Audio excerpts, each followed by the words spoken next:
The night Miriam Voss first crossed the threshold of Hartwell House, snow had begun to fall over London like a judgment delivered too late to matter.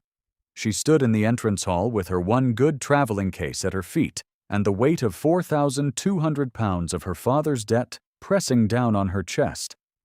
And she watched the Duke of Hartwell look at her the way a man looks at a piece of furniture that has been delivered to the wrong room. His eyes were the color of winter smoke. His face was still as ice over a river, and just as likely to hold. He said nothing. He turned away. What she did not yet know was that he had already noticed everything. 3 weeks earlier, the solicitor Mr.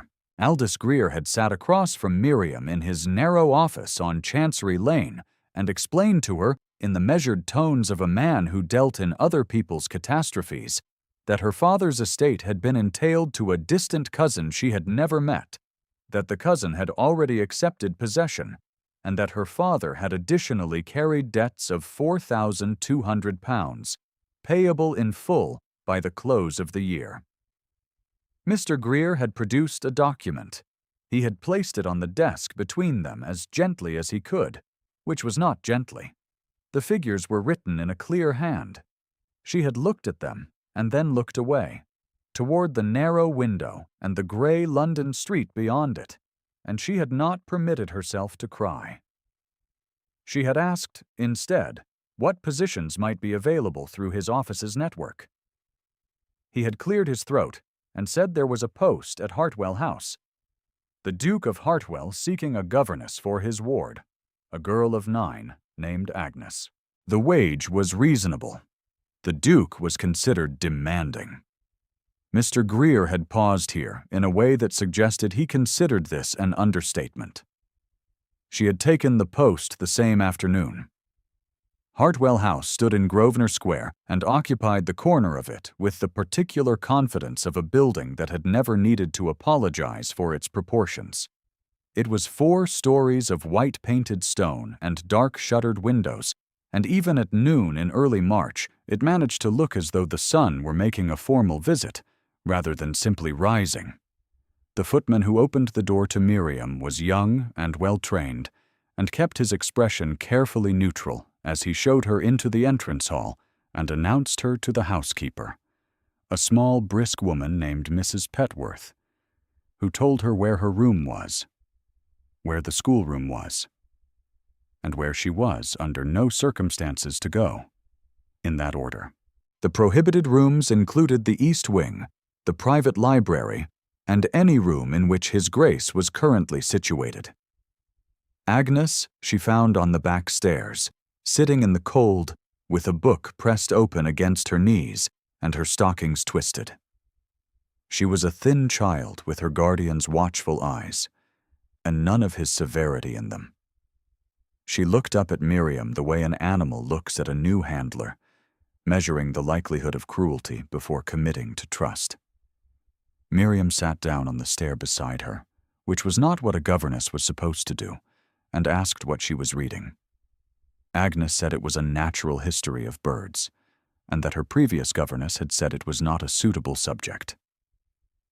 Miriam said that was unfortunate, since birds were among the most useful things a person could understand. Agnes looked at her for a moment longer, and then moved the book slightly so Miriam could see the illustration.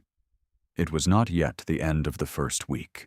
The dismissive label came, as dismissive labels in that house always came, from Lady Dorothea Ashford. The Dowager Duchess occupied the largest drawing room at Hartwell House, with the practiced ease of a woman who had occupied large drawing rooms for 40 years and intended to occupy them for 40 more. She wore her silver hair in rigid curls beneath a cap that managed to look both modest and expensive. Her eyes were sharp and pale, and she had the habit of leaving a brief silence after she spoke, the silence functioning as punctuation that made everything she said seem more final than it might otherwise have been. She did not approve of the post being given to a woman of Miriam's background, and she made this clear not by saying so directly, but by the cadence of the way she said other things. At dinner, on the third evening, she referred to Miriam in conversation with her companion as a governess and nothing more, in a tone that managed to suggest this was not a description, but a verdict. Miriam was not present at the dinner table.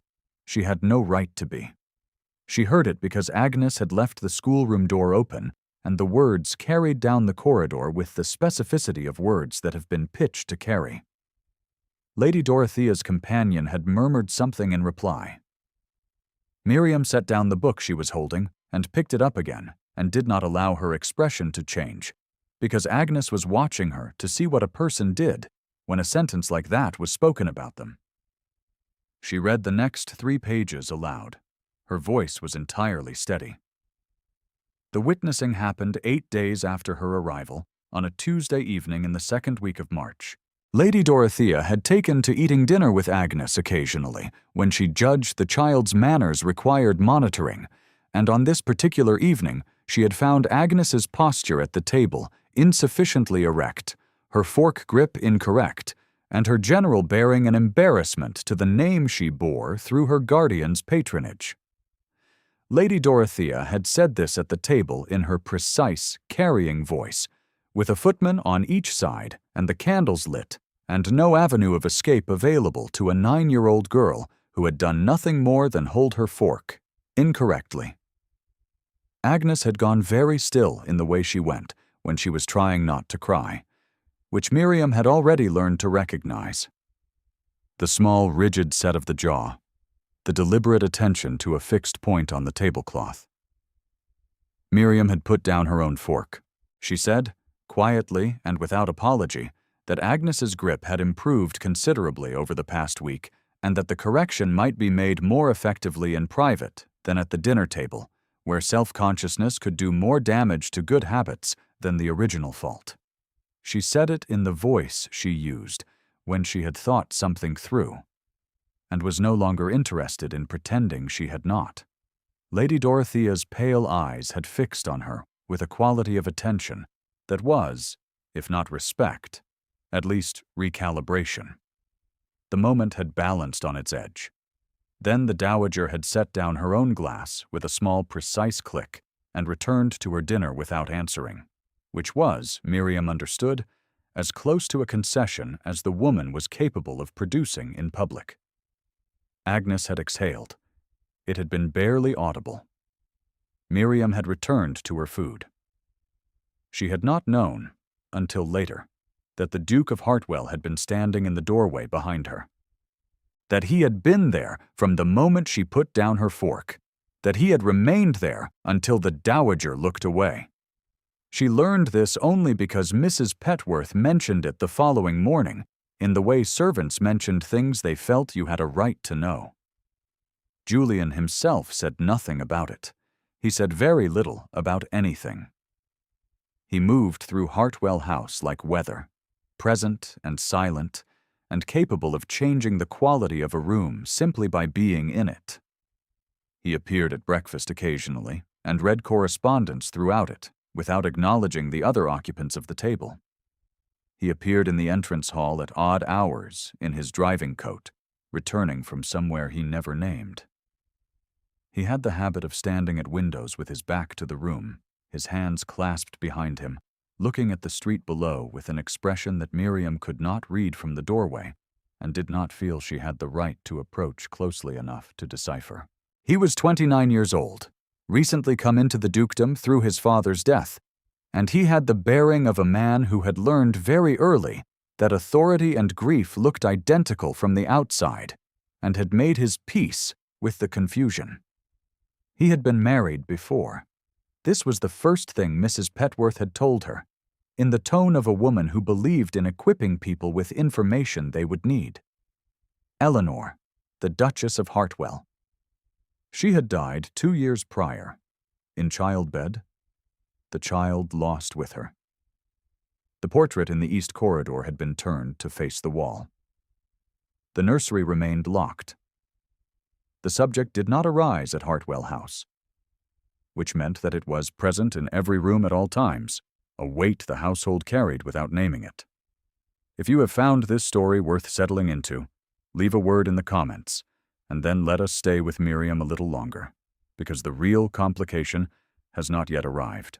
Julian summoned her to his study on the 14th day. The study was on the ground floor at the rear of the house, its windows looking out over the small walled garden. Bare and gray in early March. The gravel paths edged with frost that had not yet thawed. He was standing at the window when she entered, in profile, and he did not turn immediately. The desk behind him was covered in papers, among which she recognized the letterhead of Mr. Greer's office, and something in her chest tightened before she could prevent it. He turned then. He looked at her with those smoke-colored eyes and said, without any preliminary, that he required her to perform a particular service beyond the scope of her current post. She waited. He said the season's culminating event was the Hartwell Winter Ball, scheduled for the 3rd week of March. He said his mother had been pressing for an announcement regarding a Miss Cecily Rowe, a young woman of £15,000 and considerable maternal ambition, and that he had no interest in Miss Rowe or her £15,000, but found the pressure had reached a point at which deflection required a different mechanism.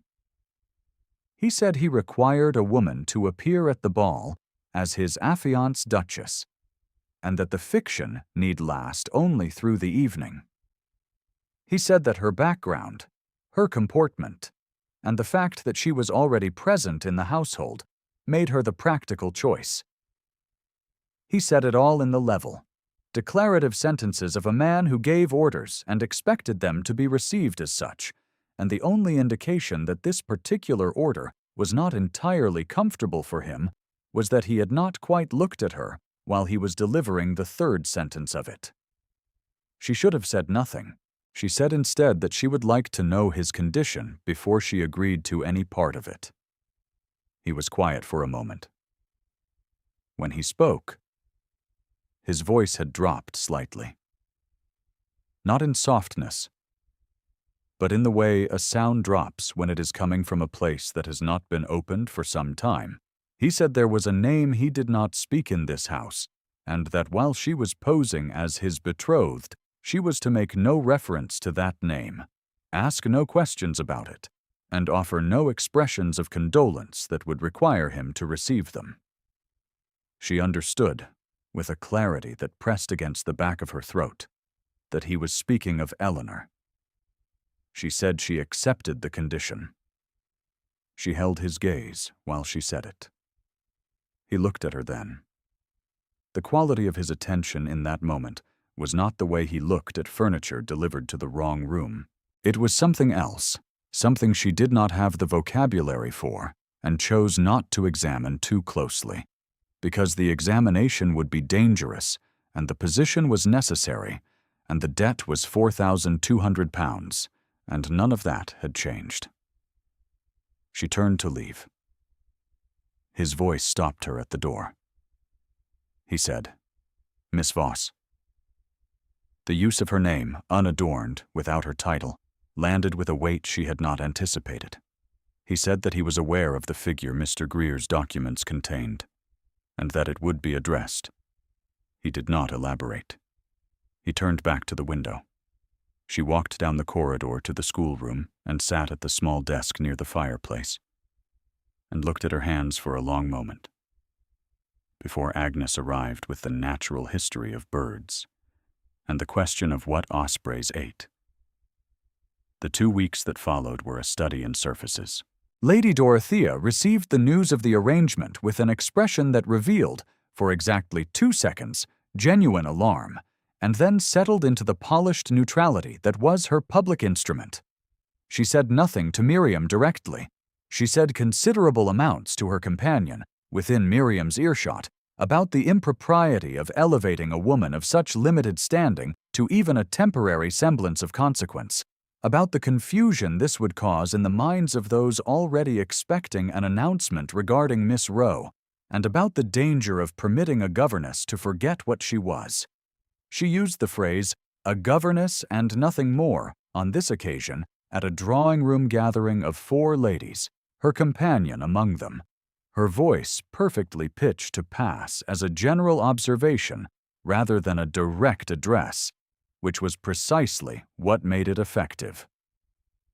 Miriam was present at the gathering in her professional capacity, attending to Agnes at the far end of the room. She heard every word. She returned her attention to Agnes's embroidery and said nothing. Miss Cecily Rowe arrived at the drawing-room gathering in pale yellow silk and diamonds that caught the afternoon light in the deliberately arranged way of a woman who understood the grammar of accessories. She was beautiful in the manner of a woman who had been told so often since childhood that she had learned to inhabit it as a fact rather than an attribute.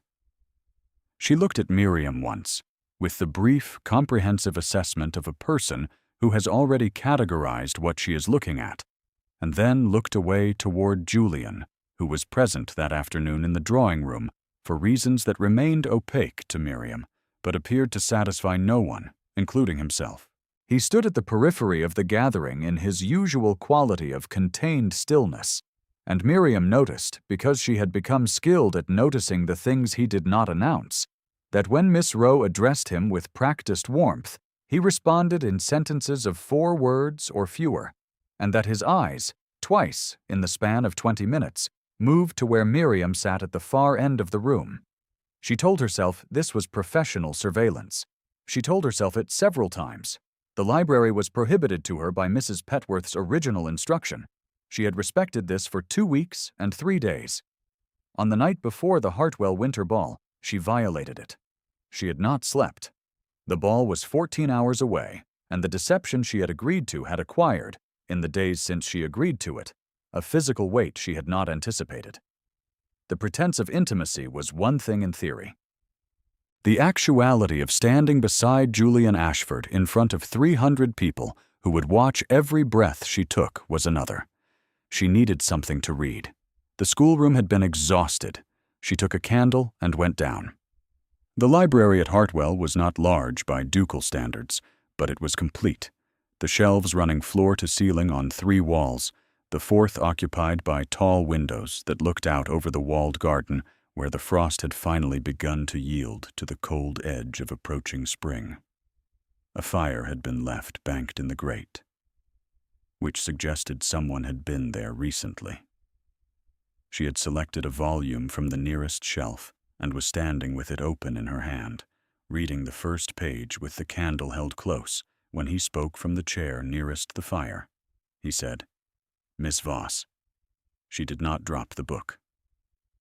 She considered this a personal achievement.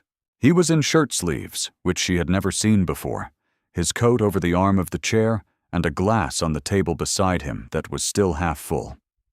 He looked at her without surprise, which suggested he had heard her come in. He said she was welcome to the library. He said it in the tone of someone correcting a rule that should not have been made. She should have thanked him and left. She stayed. What happened next happened over the course of 2 hours by the library clock, and it happened in the manner of things that have been accumulating pressure for a long time, finally finding a place to release. He told her about the parliamentary vote in the voice of a man who had rehearsed the fact of it until the rehearsal had worn the emotion down to the shape of the thing, and she listened in the way she had learned to listen when something important was being said obliquely. He had been called to vote on a bill that would have affected the estate's water rights. Eleanor had been 2 weeks past her time. He had calculated the probabilities and judged the vote the more pressing necessity. He had returned to Hartwell the following morning to find the house altered. The child had not survived an hour. Eleanor had survived 6. He had held her hand through 5 of them and been unable to offer her anything except the fact of his presence, which had not been enough, and which he had not forgiven himself for failing to make enough, in 2 full years of trying. He said Eleanor's name twice in the telling of it. The second time, his voice did not change. The first time, it almost did. And the space where the change had almost happened was where Miriam understood what his condition had been protecting. She set the book down. She said, with the careful honesty of someone who has thought about something for a long time and has decided the thinking is more useful spoken aloud, that the vote and the calculation and the professional necessity were not the cause of Eleanor's death. That women died in childbed from causes that bore no relation to their husband's presence or absence, that he had arrived in time to hold her hand, and that this was not a failure, it was a presence, and that Eleanor had known the difference, even if he could not yet. He was very still across the firelight. He said after a long time, "You were not to speak of this." She said, "No, I was not." He looked at her. The fire had burned lower. The clock on the mantelpiece had advanced considerably since she had last looked at it. The quality of the silence between them was not the silence of Hartwell House's usual containment. It was the silence of something having been said that would not go back in. He crossed the room. He stopped a breath from her, close enough that she could see the specific gray of his eyes in the candlelight, the particular stillness of his face before something in it changed. He said her name, her first name, Miriam. And the syllables were not in order. They were a recognition. He raised one hand and touched her jaw, just once, with the back of two fingers, the way a man touches something he is not certain he has permission to touch. She held very still and let herself feel it, the warmth of it against her skin, the way her pulse moved against the base of her throat. He said, "Tomorrow will require courage." She said she had not run out of it yet. He stepped back. He retrieved his coat from the chair. He said she should sleep, and the command was so clearly care-wearing the disguise of instruction that she almost smiled. She took her candle and her book and went back upstairs, and she lay awake for another hour, listening to the house settle around her, and feeling, for the first time in 3 weeks, the specific warmth of being known. The Hartwell Winter Ball began at 9 o'clock on the Thursday of March, 1814, and by 1:30, every room of consequence was occupied. Miriam stood in the entrance hall in a gown she had not expected. Deep blue silk, cut correctly, sent to her room that morning by Mrs. Petworth, with a note in Julian's handwriting that said only that it would suit. It did suit. She had stared at herself in the small glass above the washstand for a long moment, at the woman looking back in deep blue silk, with her hair dressed above her ears, and the particular expression of a person who has decided to be equal to whatever is coming. Then she had gone downstairs. Julian met her at the foot of the staircase. He was in formal black, cravat folded with mathematical precision, and he looked at her with those smoke-colored eyes in a way that was not formal and not mathematical at all. He offered his arm. She took it. They entered the ballroom together, and the room did what rooms do when something unexpected enters them. It adjusted. Lady Dorothea was positioned near the far wall, with Miss Rowe at her hand, both of them in the posture of women whose plans were continuing to unfold on schedule. Cecily was in white and more diamonds, and the composed certainty of a woman who had been told since childhood that the thing she wanted was already hers. Lady Dorothea's pale eyes tracked Miriam's entrance with an attention she did not trouble to conceal, and in the brief, compressed moment of that look, Miriam understood that the evening's difficulty had not yet arrived. It arrived 40 minutes later. Julian had been drawn aside by an acquaintance near the card-room. Miriam was standing with Agnes, who had been permitted to watch the first hour from the upper landing, but had descended, as 9-year-olds do, by a route that bypassed permission. Lady Dorothea moved through the room toward them with the measured pace of a woman who had chosen her moment. Miss Rowe followed 2 steps behind. Lady Dorothea stopped in a space that was, not accidentally, near enough to several nearby guests to ensure an audience. She said, in her precise carrying voice, that she felt it only fair to say, before the evening progressed further, that Miss Voss was the household's employed governess, that she had been engaged for this performance at some cost to the dignity of the families present, and that Miss Cecily Rowe, with her £15,000 and her impeccable lineage, remained the appropriate and expected choice for the Duke of Hartwell's hand.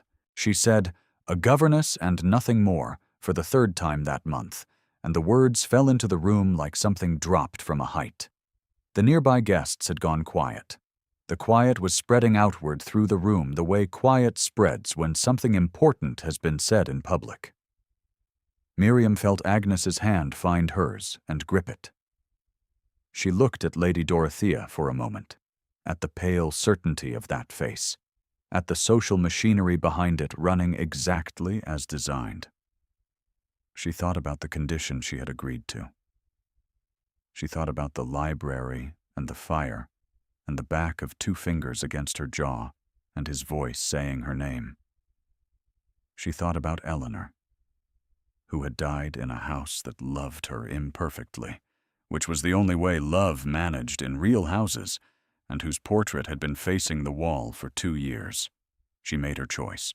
She said, calmly and clearly enough for the nearby guests to hear without effort, that she had indeed entered the Duke's household as a governess, that she had found the work more worthwhile than the alternative, and that she had also found herself in possession of information about this household's grief that she did not think Lady Dorothea had been careful enough with.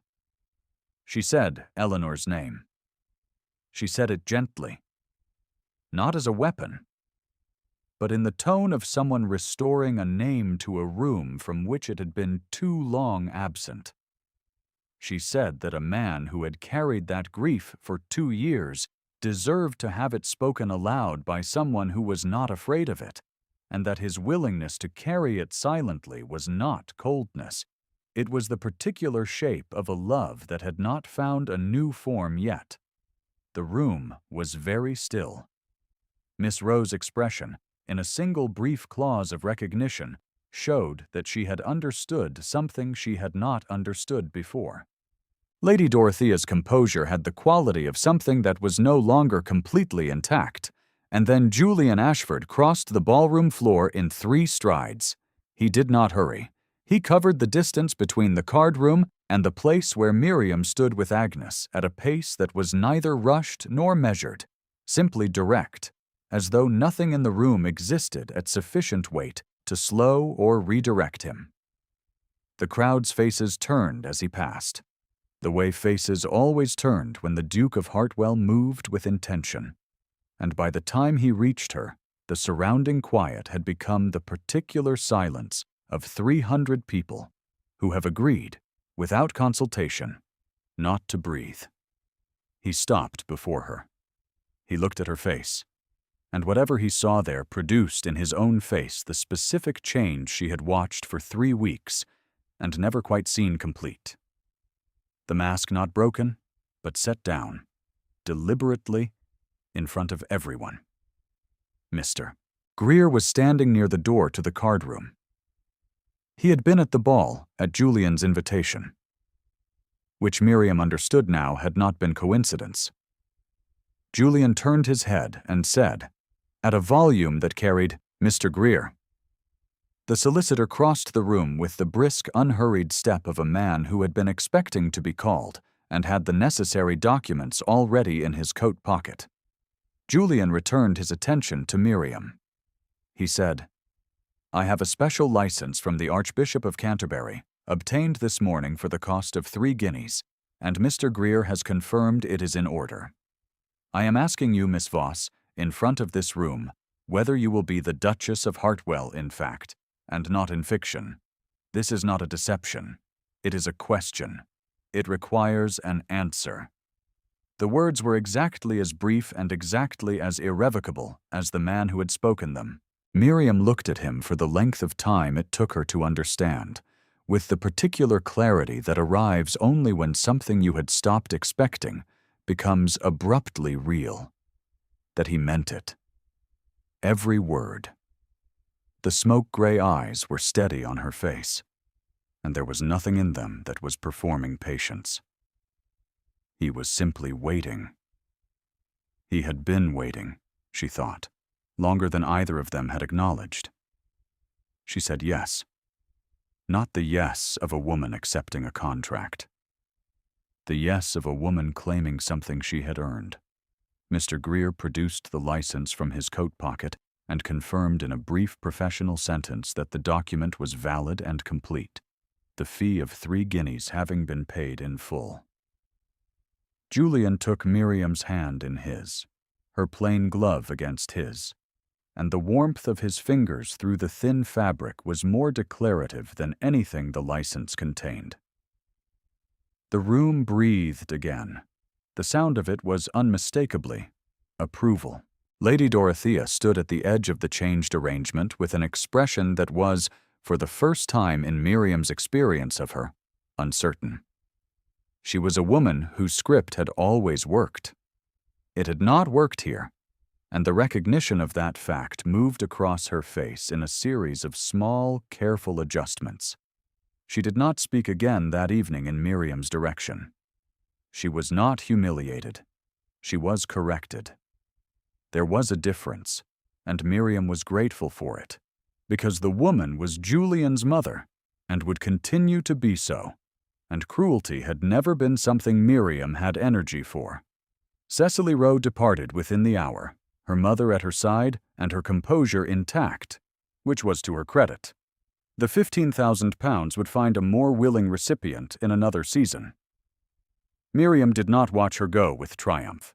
She watched her go with the simple recognition that the field had been left by both of them, the one who had expected to win and the one who had never expected to enter. Agnes had gone back upstairs at some point during the proceedings, shepherded by Mrs. Petworth, and Miriam found out later that the child had fallen asleep in her schoolroom chair with the natural history of birds open in her lap, which seemed, under the circumstances, exactly right. The snow came in the last days of March, which was late for London and early for nobody who had lived through a Regency winter. It fell on Grosvenor Square, and on the walled garden behind Hartwell House, and on the gravel paths whose frost had finally, that week, given way to the first faint suggestion of spring, and then covered them again in white. Miriam sat with Agnes by the schoolroom fire on the first full snowing day, reading aloud from the Natural History of Birds, the chapter on winter migration, and Agnes was asleep against her shoulder before the chapter ended. The fire was warm, and the room was quiet, and through the window the snow came down at a steady angle, each flake visible for a moment against the dark frame before it dissolved into the general white. Julian found them there in the early evening. He stood in the doorway with his coat still on, returned from some business Miriam had not asked about, and which he would tell her when he chose, and he looked at the tableau of the sleeping child and the open book and the fire, and something in his face settled into a shape she did not have a word for yet, but recognized. He had done one more thing that day that she had not known about until Mrs. Petworth mentioned it at tea. He had gone to the east corridor in the morning. He had taken the portrait of Eleanor from its position facing the wall and turned it forward, so that Eleanor's face looked out at the corridor as it had always been meant to, the gilded frame catching the light from the window at the corridor's end. He had spent a few minutes there, Mrs. Petworth had said, in a way that suggested she had not intended to be noticed, and had noticed anyway. He had not mentioned it to Miriam. He did not need to. She understood that some things were not explanations, but completions, acts performed for their own integrity rather than for witness. She understood also that she was going to spend the rest of her life in a house that had loved imperfectly and learned from it. which was the only reliable house there was. Julian crossed the schoolroom to where she sat and took Agnes's weight from her shoulder with a careful efficiency that suggested he had done this before, that the child was not a stranger to being carried by him, that this too was something the household had been conducting quietly, without announcement. He settled Agnes against his chest, the child's dark head against the lapel of his coat, and Agnes sighed and burrowed closer without waking. He looked at Miriam over the child's head. He said quietly, "She sleeps better when someone reads to her." Miriam said, equally quietly, "I know." There was a pause in which the snow continued to fall outside the window, and the fire continued to make its small, steady sounds, and the debt of £4,200, addressed by Mr. Greer's office that same week, through arrangements Julian had made without being asked to explain them, no longer pressed against her chest. There were things she would need to learn. The management of a house this size was not simple. The dowager would require, for some time, careful navigation. The portrait of Eleanor in the East Corridor would require, from her, an honest and continuing respect. None of these things frightened her. Julian turned to carry Agnes to her bed. He paused at the doorway without quite turning back, and said her name in the particular way he had developed of saying it, as though it were a word that meant more than a name, as though it were the word for something he had not previously had the vocabulary for.